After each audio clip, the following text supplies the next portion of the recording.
said that you baited the officer's welcome and said that the shriek was your own dream, and that, Officer, I think, Edward Poe said that you were normal and an insane person cannot remain calm. What is your question, Counselor? So my question is, do you think that you're insane? Objection or speculation.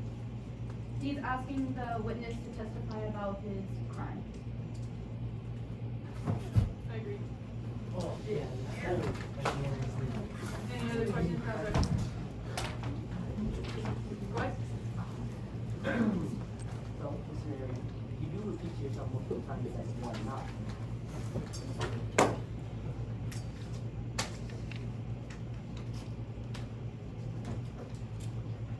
Um,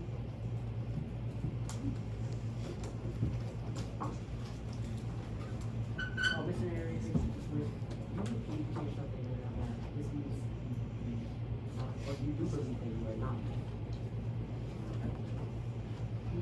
I believe I am. Objection.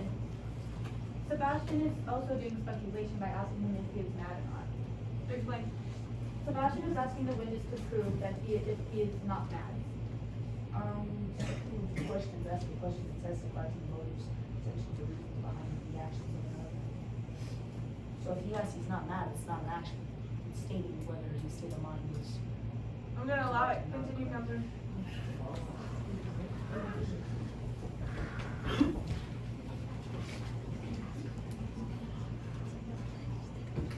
That's I know.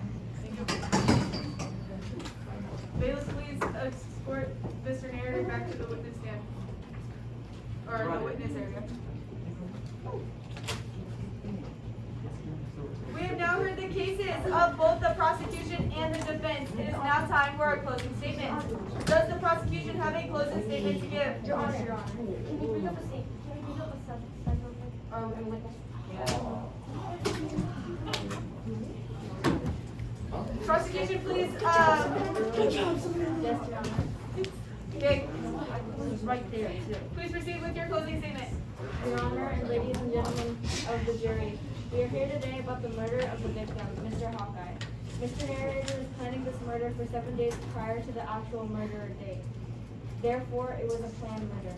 On the 8th night of Mr. Narrator planning the murder, he stuck his head through the victim's bedroom door and blasted the cause of murder. The victim heard Mr. Narrator in his bedroom, so he screamed and Mr. Narrator killed the victim. Our first witness was at the scene of the murder and stated, "I saw the victim's extremities sticking out of the floorboards." Our other witness said he could hear the screams and thuds of our victim being murdered in cold blood. Now that we come to an end to our case against Mr. Narrator to prove that he's not insane and is guilty of murder. Our first witness proved that he murdered him and placed him underneath the floorboards. Our second witness proved he could hear the victim being murdered in cold blood.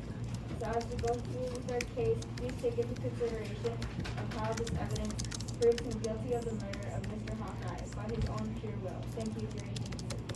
Thank you, Counselor. Does the defense have a closing statement? Yes, Your Honor. You may proceed. Your Honor, the jury.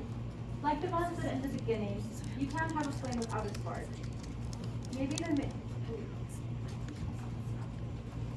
sum it up, ladies and gentlemen, Mike Klein went insane because he wasn't happy with his loved one's life and seemed to suffocate him. And then showed the police his so-what crime. Our first witness was the neighbor, Raven B. Nevermore. She helped us with her case by telling you what Mr. Narrator did and how close they were. Our second witness was Dr. Bruce T. Would you like to continue this outside? Then how about you shut your mouth? Our second witness was Dr. Bruce T. Pym. He helped us by telling the normal science. He's been a doctor and he knows that our client is insane. Our third client was the narrator. He helped us prove how insane he is. Also, how much he loved the old man. Once you have listened to all of the evidence, you will have no choice but to find Mr. Narrator not guilty because of his actions towards witness number 2, his reasoning of so-called killing, and the way his mind messes with him, and his love for the old man. You can't have a flame without a spark. Thank you.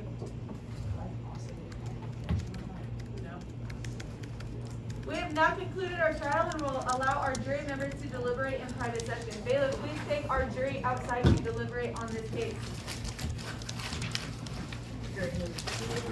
Yeah. Go from bailiff to